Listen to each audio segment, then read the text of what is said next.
আজকে আমি এই কথাটা বলতে চাই। আজকে খাদান যখন এতটা সাকসেসফুল তখন এই কথাটা বলতে চাই যে আবিরদা তো সুপারস্টার, দেবদা তো সুপারস্টার নয়। দেবদা কোথায় সুপারস্টার? কারা যেন বলেছিল কথাটা দুর্গাপুজোর একটা বক্স অফিস দেখে, কারা যেন লাফিয়েছিল তখন, আবিরদা সুপারস্টার। বছরের পর বছর দেবের ছবি হিট হলেও দুর্গাপূজা আবিরের কাছে নাকি হেরে যাচ্ছে। এই যে মন্তব্য, এই যে বক্তব্য, সেটাকে তো কুচল মুচলকে দিয়েছে দেবদা। কুচল কি মুচলকে দিয়েছে, পুরো হাতি বলে না, হাতির পা দিয়ে পুরো এরকম এরকম দেব রগড়েছে, ঠিক আছে, পাউডার করে দিয়েছে পুরো একদম। তখন অনেকেই অনেক কথা বলেছে দুর্গাপুজো বক্স অফিসে কেন এরকম হবে ইত্যাদি ইত্যাদি, হ্যানা ত্যানা আড্ডা বাড্ডা। তো একটা কথা বলি ভাই, শোনো, মাস অবতারে সুপারস্টার জেগেছে, যা যা বলে দে তোর বাপ এসেছে, এই কথাটার থেকে আর বড় কোনো কথা হতে পারে না। বন্ধুরা, আবিরদাকে আমি খুব রেসপেক্ট করি, আবিরদা একজন ভালো অ্যাক্টর অবশ্যই, কিন্তু তিনি সুপারস্টার নন। তার নামে সিনেমা চলে না। খাদান চলছে দেবদার নামে, ঠিক আছে, এটা মানতে হবে। খাদান চলছে দেবদার নামে। It's a stardom oriented film, it's a star power oriented film. এবং কারোর বাপের দম আছে এই লেভেলের বক্স অফিস কালেকশন দেয়, কারোর বাপের দম আছে। সুপারস্টার কাকে বলে বন্ধুরা? যার নামে সিনেমা চলে, যার নামে বক্স অফিস আসে, সেটা তো সুপারস্টার। এবং যদি তার পাওয়ারই লক্ষ্য করো, তার ফ্যান বেস দেখো, হিউজ ফ্যান বেস। একটা ছবি 4 বার 5 বার 6 বার করে দেখতে যায় ভাই এরা। তো এই হচ্ছে সুপারস্টার। কোনো আবিরের ফ্যানরা এরকম দেখতে যাবে? ফ্যান ক্লাব কটা আছে আবিরের, সেটা সব থেকে বড়ো কথা। গোটা বাংলা জুড়ে 20টা শুধু ফ্যান শো হয়েছে রে ভাই খাদানের, 20টা ফ্যান শো। আবিরের 20টা শো হাউসফুল যায় না প্রথম দিনে। তো এরকম হয় না ভাই, আবির সুপারস্টার হয় না। সেদিনকে জবাবটা দিয়েছিলাম, বাট আজকের জন্য আমি ওয়েট করছিলাম খাদান কবে ব্যবসা করবে। সিরিয়াসলি বলছি, খাদান যে ব্যবসাটা করছে সেটা আমি কোনোদিন স্বপ্নেও কল্পনা করতে পারিনি, স্বপ্নেও কল্পনা করতে পারিনি। এখনও খাদান যদি তুমি দেখো, টিকিট ট্রেন্ডিংয়ে 2000 মানে 1200 করে টিকিট সেল করছে প্রায়, উইচ ইজ অ্যামেজিং। এটা কিন্তু শুধু কন্টেন্টের জোরে বা ডিরেক্টরের জোরে, বা এই যে আবিরদা যে বহুরূপী হিট দিয়েছে, এটা তো আবিরদার কোনো ক্যালিভার নেই, এটা তো বহুরূপী হিট দিয়েছে তো শুভপ্রসাদের জন্য। হাউসটার উপরে ভরসা রয়েছে বলে লোকের, তাই না? তো এই যে দেব সুপারস্টার, দেব কিন্তু দেবের জোরে হিট দিচ্ছে। হ্যাঁ, সবাই কিন্তু দেব দাকে দেখতে যাচ্ছে, কারণ ফ্যামিলি নিয়ে ব্যস্ত আছি বলে কী ভাবেছিস অ্যাকশনটা ভুলে গেছি, ওটা আমারই কাজ। এই ডায়লগটা শুনতে সবাই যাচ্ছে, সবাই দেখছে যে এতদিন ফ্যামিলি নিয়ে ব্যস্ত ছিল বলে কী ভাবেছিস অ্যাকশনটা সত্যিই কি ও ভুলে গেছে, কেমন করছে এতদিন বাদে অ্যাকশনটা। এই জিনিসটা লোকে দেখতে গেছে। সিরিয়াসলি 1.1K করে টিকিট সেল করছে, আর কি বলবো। যাই হোক, তোমরা জাস্ট মানে 1.19K, সরি, মানে প্রায় 1.2K করে টিকিট সেল করছে। তো যাই হোক, খাদানের সাফল্য এইটুকু বুঝিয়ে দিল যে কমার্শিয়াল সিনেমার বাজারটা, বাংলায় বলা হতো যে কমার্শিয়াল সিনেমার কেউ করতেও পারছিল না। সিরিয়াসলি কেউ করতেও পারছিল না, ব্যবসা করতেই পারছিল না কেউ। সেই মার্কেটে দাঁড়িয়ে সিরিয়াসলি কমার্শিয়াল ছবির বাজারে কেউ বাংলা কমার্শিয়াল ছবি হিটই দিতে পারছিল না। সেই মার্কেটে দাঁড়িয়ে, হিট মানে কোনো রকমের টেনে টুনে হিট হচ্ছে ব্লকবাস্টার হচ্ছিল না, কিন্তু সেই মার্কেটে দাঁড়িয়ে এসে একটা কমার্শিয়াল ছবি দিয়ে অল টাইম ব্লকবাস্টার বানিয়ে দিল। একটা গোটা বাংলা যার জন্য পাগলের মতন দৌড়াচ্ছে, সেই মানুষটা গেলে আমি রীতিমতো বলছি তাকে বাউন্সার নিয়ে যেতে হয়। এত ক্রেজ, এত উন্মাদনা তাকে ঘিরে।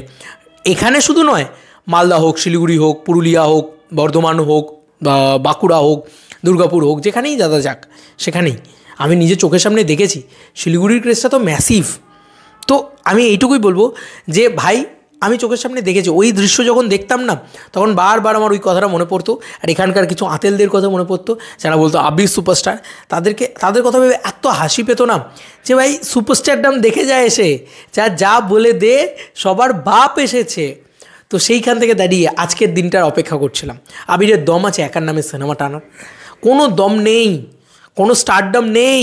যে কারণে বিয়ে বিভ্রাট ঝাড় খেয়েছিল, যে কারণে ওই সিনেমাটা ওই কি একটা বাদমি হানের কপাল লিস্টারও ঝাড় খেয়েছিল। আবিরের কোনো ক্যালিভার নেই যে আবিরের নামে সিনেমা চলছে, একদম নয়, একদমই নয়, ঠিক আছে? তো এটা ভাবো, আবির কোনো স্টারই নয় তো সুপারস্টার।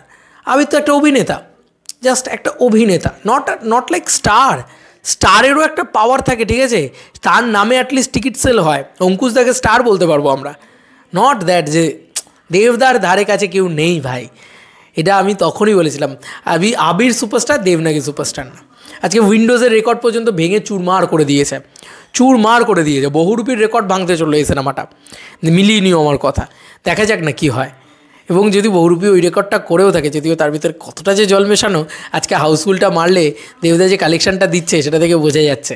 ছি কী সব ভুলভাল কালেকশান যে দিয়েছিল, কী যে জল মেশানো কালেকশান দিয়েছিল। যাই হোক, সেটাও যদি হয় তারপরেও আমি বলছি অ্যামাজন অভিযানটা দেবদার ঝুলিতেই আছে, চাঁদের পাহাড়টা দেবদার ঝুলিতেই আছে।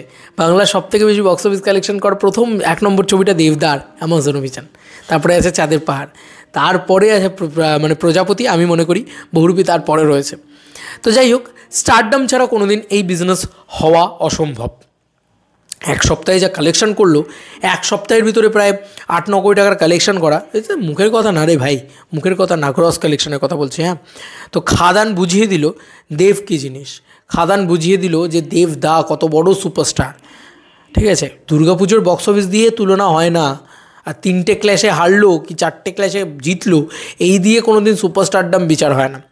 সুপারস্টার দেবদাই, মানে ওটা দেবদারই কাজ, যে সুপারস্টার হওয়াটাও দেবদার কাজ, এটা মাথায় রেখো।